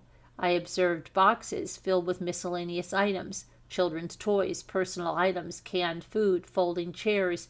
At the east end of the hallway, I observed a baby gate. As I entered the hallway, the odor of decomposition and feces became more intense. The further I walked from the residence, I continued to experience sticky spots on the floor. I entered the bedroom, observed dirty diapers, old food, toys, clothing on the floor. The room consisted of a crib, small dresser, containers, a bassinet, an open window, an overflowing diaper trash, and a changing table. The crib was located in the southwest corner. I observed several areas of the railing with teeth marks. On 2 areas of the railing, I observed where the paint had been removed and the raw wood was visible. Additionally, I observed feces on the south and west walls on the slats of the crib. The bassinet was in the northwest corner of the room, and inside I observed a deceased female infant and blankets. She was nestled in the upper corner of the bassinet. Her head was in a north direction. The infant was face up and clothed in a green-footed pajama. The infant was in an advanced state of decomposition. Her eyes were sunken in, her mouth was partially opened, showed signs of mummification. Her eyes appeared extremely dry, had a large amount of dry, crusty substance all around them. Her fingers also showed signs of mummification. Detective DeLeon collected a gray blanket and a leopard print blanket from inside the bassinet. The kitchen consisted of normal kitchen appliances, a child height chair, a table, and some chairs. On the table, I observed several boxes full of personal items and children's toys. The counter and sink were full of rotten food, dirty dishes, and garbage. Each cabinet and drawer also had garbage and miscellaneous dishes. Under the table, I observed a cat litter box full of used shavings and feces. The shavings and feces were overflowed onto the ground around the litter box. A door leading to the backyard of the residence was located in the southeast corner of the kitchen. The refrigerator held copious amounts of food. While the door was open, you could smell rotten food. The freezer was also full of frozen foods. A second door located on the east wall next to the oven led to the only bathroom. The bathtub was full of bags containing clothing and personal items. Additionally, inside the bathroom, I observed a clothes washer and dryer. Both appliances were full of clothing. When I opened the washer, I could smell moldy clothing. The bathroom sink held dirty dishes. Additionally, I observed a Washington state identification card bearing the name Jacob Clinton Barge. I took photographs of it. I did not collect it. Detective Ion directed my attention to the couch in the living room where he located Dominion bearing the name of Kyleah Tolle. Detective Hinton directed my attention to the dresser where he located a Chase bank card bearing the name Manuel Ibarra Trujillo. Photographs were taken of those items, but they were not collected. Acting Coroner Slight arrived to take custody of the infant. He removed the green pajamas to check for injuries, and I took several overall photographs of the infant's front and back. Next, he unsecured the diaper to check for additional injuries, and I took photographs. I observed the diaper was full of feces. Detective DeLeon collected the pajamas and the bassinet. I took custody of the items collected, and I transported the blanket and the clothing to the Yakima Police Department. All of the evidence collected was placed in the secured Yakima Police Forensic Lab. I downloaded the photographs to the YPD network. Planet Dominion is super gross. I'm glad my mom and dad. Yeah, right? I retrieved the blankets and pajamas from the secured forensic and tagged them into property. The bassinet was tagged but remained in the secured forensic lab. I attended the autopsy for the deceased infant, identified as redacted. Detective Shepard and DeLeon, acting coroner Slight, and Dr. Reynolds. Dr. Reynolds performed the autopsy and noted to me that the infant was severely malnourished and dehydrated. He also advised me the fingers were mummified, indicating to him that she had been deceased for several days. Dr. Reynolds collected a DNA card from her. Please see Dr. Reynolds' report for cause and manner of death. I took several overall mid-range and close-up photographs and downloaded them into the YPD network. I took custody of the DNA card and tagged it into property. On 3/7/25, I took several overall and mid-range photographs of the bassinet and downloaded the photographs onto the YPD network. Okay. Now this is DeLeon Michael. I think I'm going to leave it there because I think this is going to be the interview of her, and it's probably going to be really long. So I think we'll leave that for tomorrow. Just because we've got a trial in the morning, and I'm just glad that we had some internet right now, and I hope that it's going to cooperate. But I have to be up just in case they get an earlier appointment at like 6 or something. Okay. What happened to our word cookie?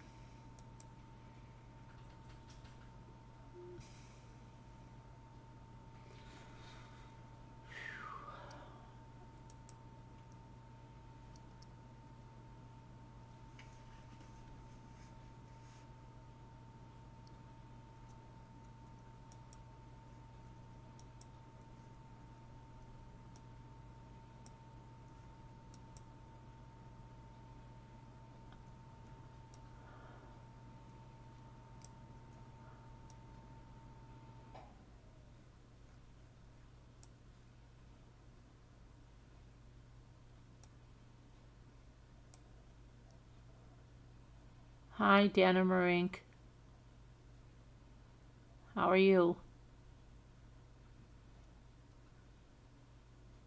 Oh, stop.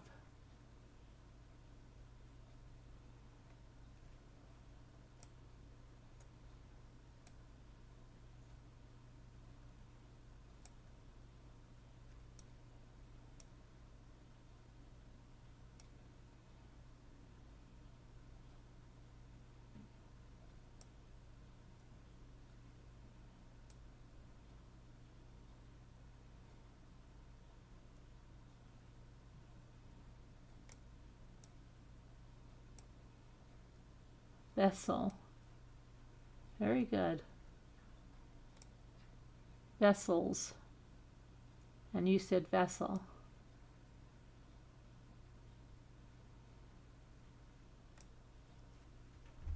Very good.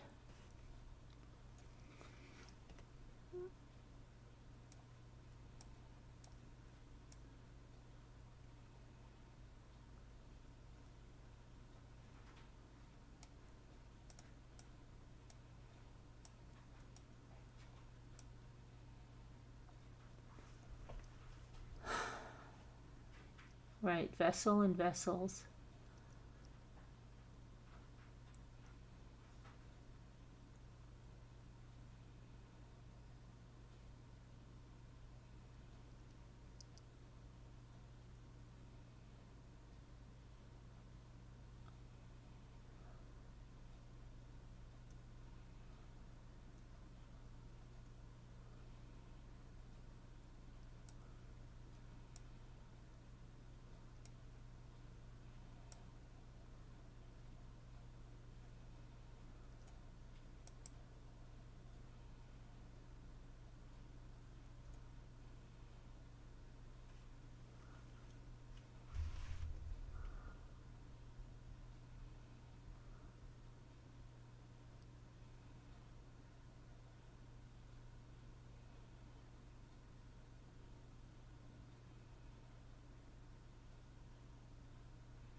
Who knows what this last word is?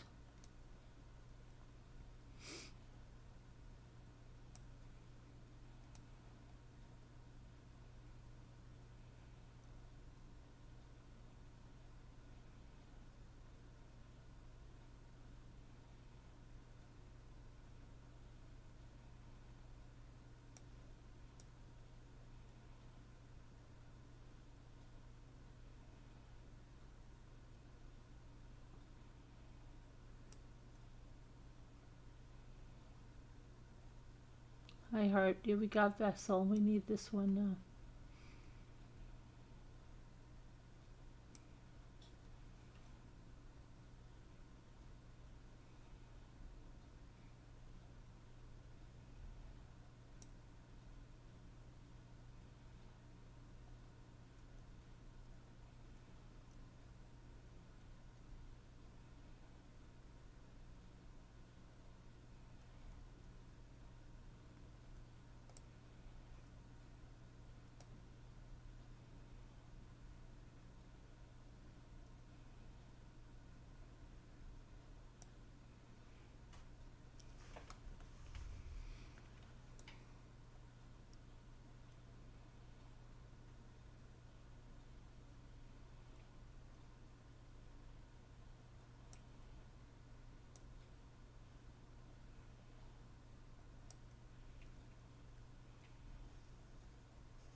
Selves.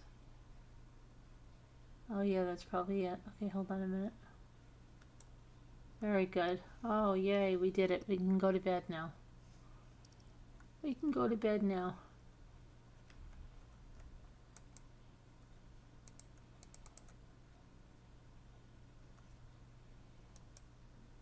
Oh boy. We can go to bed now. Maybe we'll...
What? Arrow?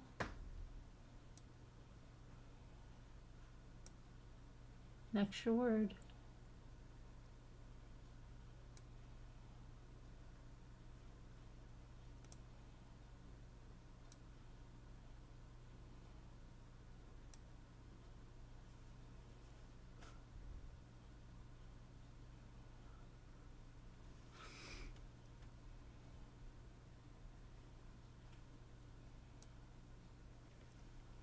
What is it?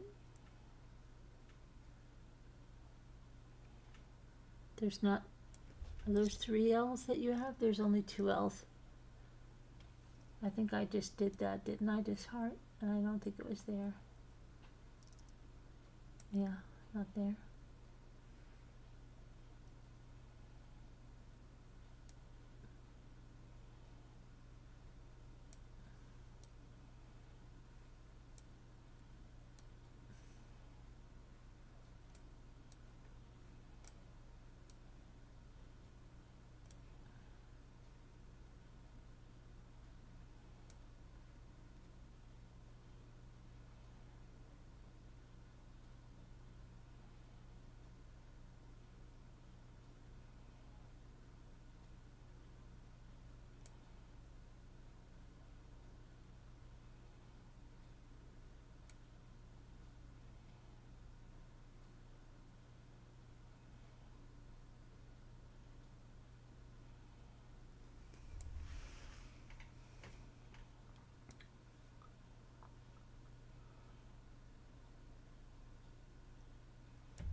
What do you have? I murder. A for ill. A for ill. What?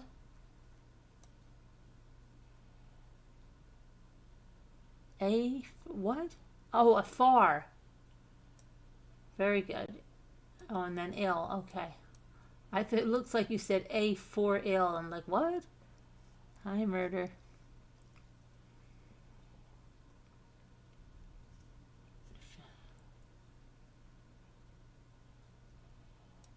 Flan, I think. Yeah, we already found that. Frame.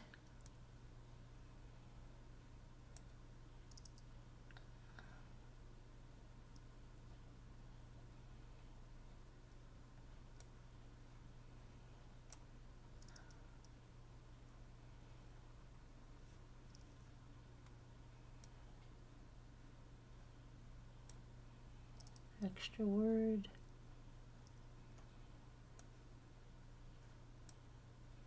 Real, yep, good heart. One more.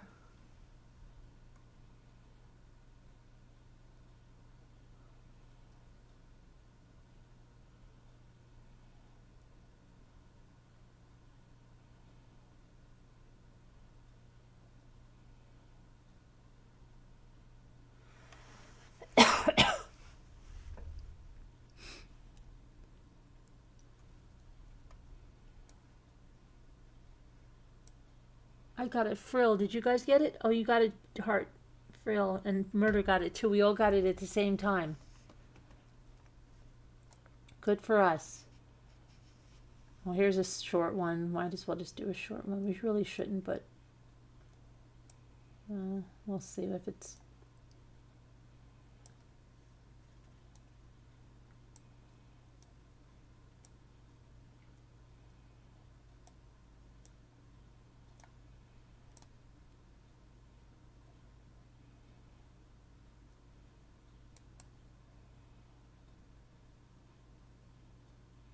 What do you got? Typing.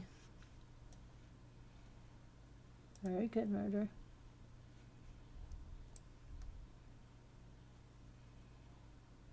Tiny, yeah. Dukin, it's up there. Yep. Tiny. Extra word. Tiny, got it up there. Pints up there. Okay.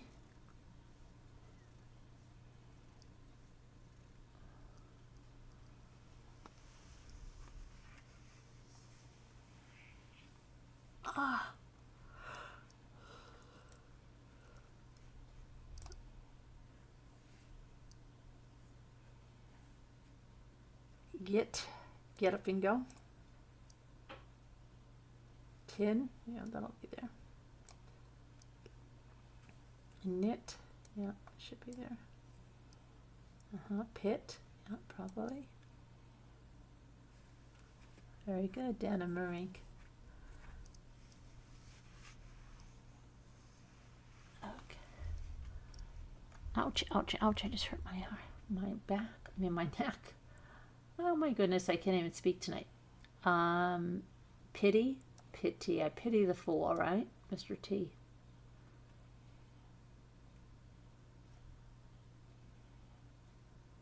Yin. Almost.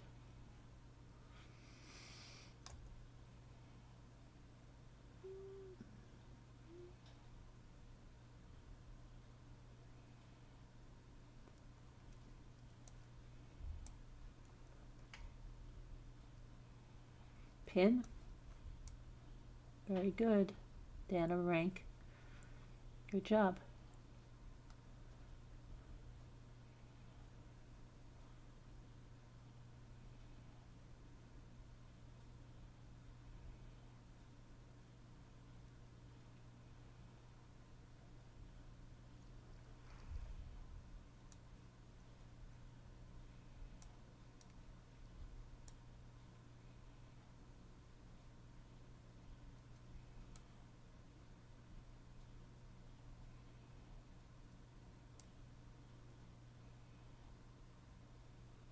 Ping.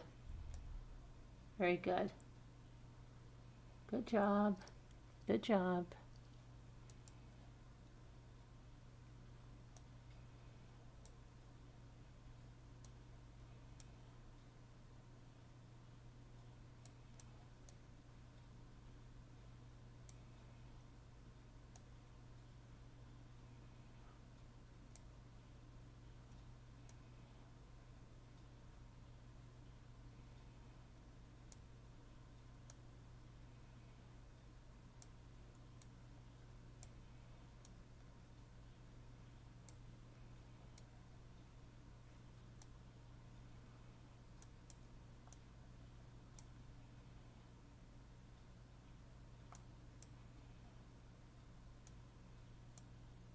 Okay, what did you get? Oh, anybody yet? I thought you already had some.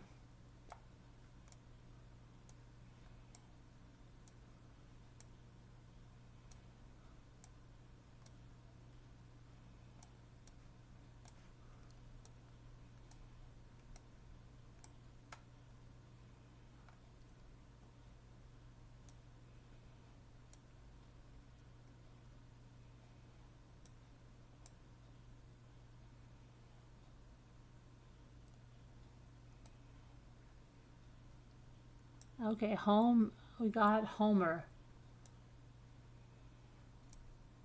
Extra word. Mower. Extra word. Wormhole says murder. Very good.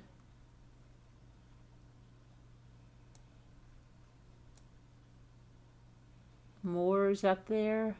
Lower. Very good for lower. Worm. I think we got worm up there. Yeah. Hi, Mr. Wu. I didn't even see Mr. Wu. Where's Mr. Wu?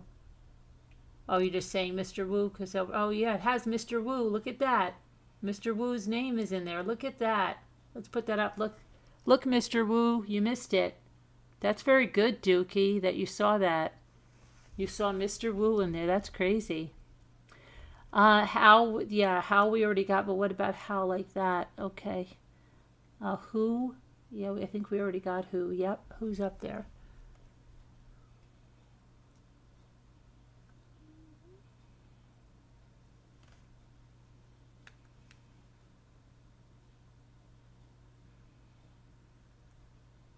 Whelm. Extra word, helm. It's up there, good. Hi, Rosalita. Molar. Hold on a minute. Almost her. Okay.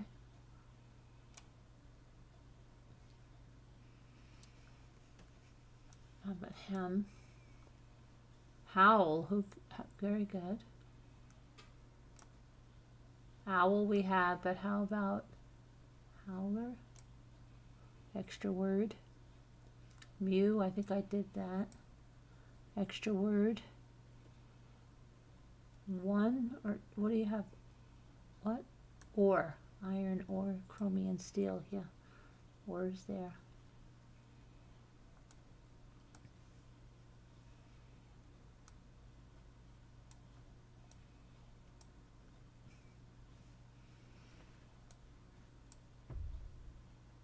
Mole.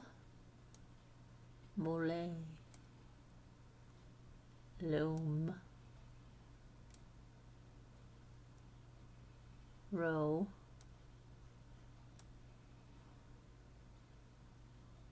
Okay, roll. Who got roll?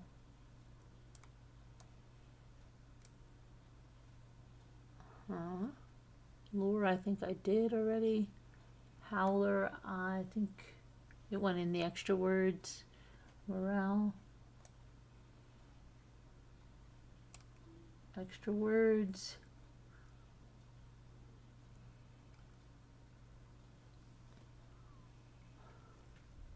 Room. Very good.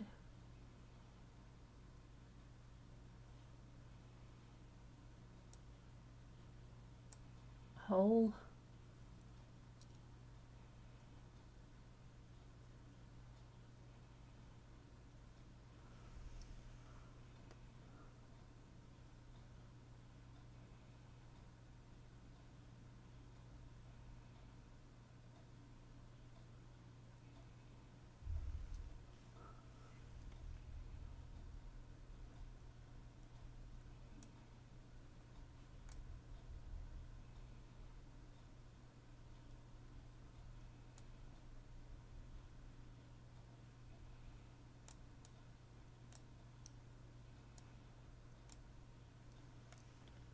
More.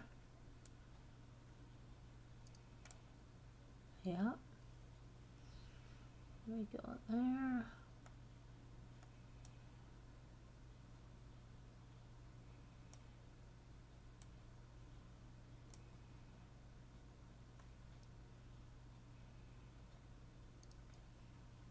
Meow. Very good. Extra word.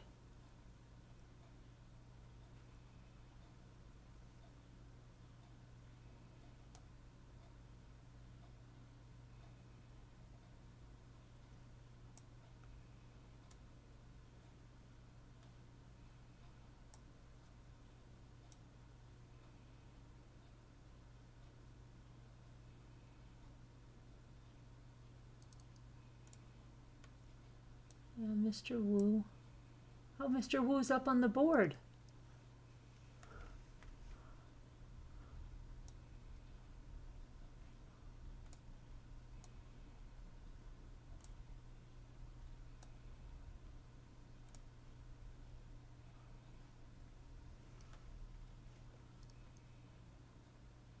Whom? Mr. Wu. That's whom.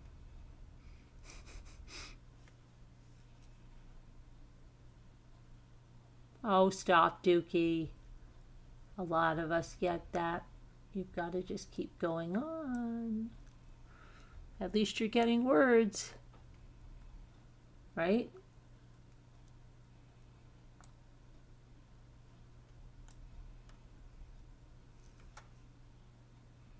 Oh, I got that right with you.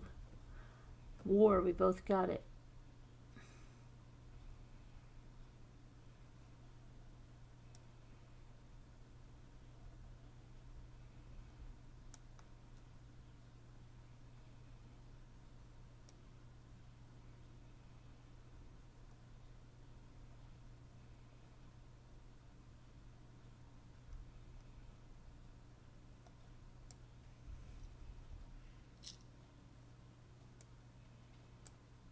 Whoa, yep, good murder.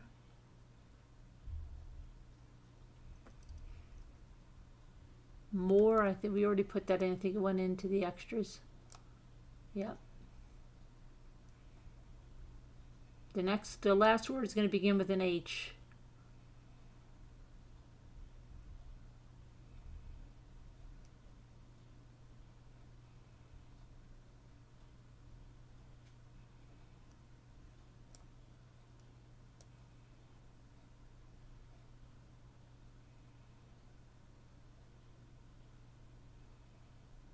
Oh, hero. We're holding out for a hero. All right, we got it, murder.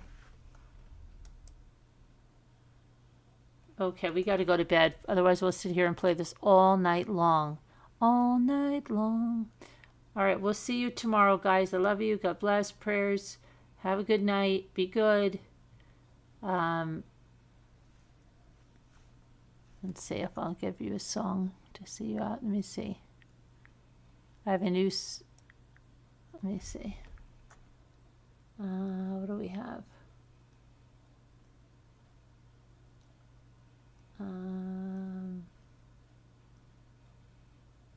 Well, here's a song that's not really, I don't even know if it's even done, but I'll let you even listen to it. I don't even know if this is, I don't even know what this one is. Let's see what it is.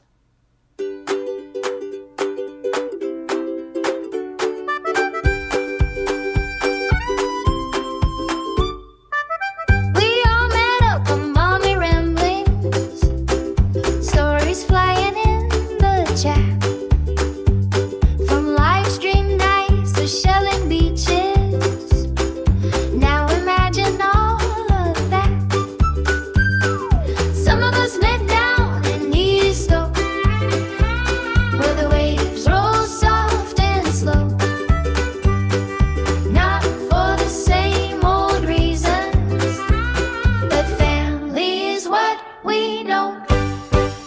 We're the ramblers from Mommy Ramblings. This is how we roll. Sheldon stories, laughs till morning, friends that fill the soul. From the live stream chat to shoreline walks, from inside jokes and friendly talks. If you're rambling with the Rambler, you belong. You're part of all. Scooter tried to grab the last seltzer, moving backwards, thinking slick. But we all notice what she's doing. You can't hide that kind of trick. Scooter needs her ice for comfort. Freezer pack, but that's okay. Ice cream cake that didn't freeze right, still the best we ate that day. Evie rescued Shell Adventure, 600 pounds before dark. Carolyn kept hauling treasures till the sky lost all its spark. And karaoke filled the evening. Evie sang while we all cheered. Scooter counted coins and laughter, memories we hold so dear. With the Ramblers from Molly Ramblings, this is how we roll. Shells and stories, laughs till morning, friends that fill the soul. Tumble out, spring chats and shoreline walks, from inside jokes and friendly tax. If you're rambling with the Ramblers, you belong. You're part of all.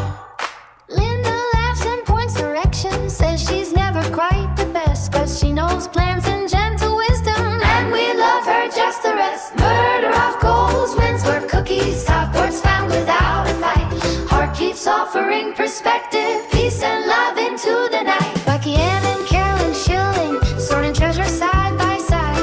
Jen keeps typing likes and cheering, building joy we can't deny. Denise learned decoupage magic, now it's something she creates. Amy jokes and asking you, see me, why respond, you're always gay. Sandy cooked the beachside dinner, crafts didn't stand a chance. Caramel and out laughing, call me when it's time to dance. Later we return together, food that filled both heart and plate. Simple moments, big connection, that's what makes the memories great. Trips to Charleston, Pineapple Fountain, photos like we all were there. Flat Standy's pose for silly pictures, showing friends we truly care. Chevy K and Tiny Crabs, Scooter wanted pets to keep. Then she said, okay, release them. Lesson simple, memories deep. We're the Ramblers from Mommy Ramblings. This is how you roll. Shells and stories, laugh till morning, friends that fill the soul. Fuck the live stream, shoot the shoreline, from the chat to Carolina Sam. If you're rambling with the Rambler, shore and mo, the best in the land. And we love the coast of Stowe, where the tides and friendships grow.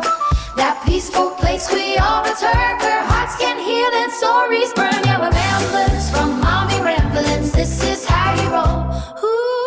Ooh, this is how we go. This is how we roll.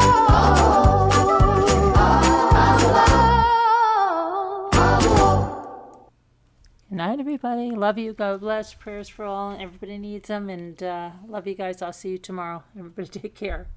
Bye-bye now.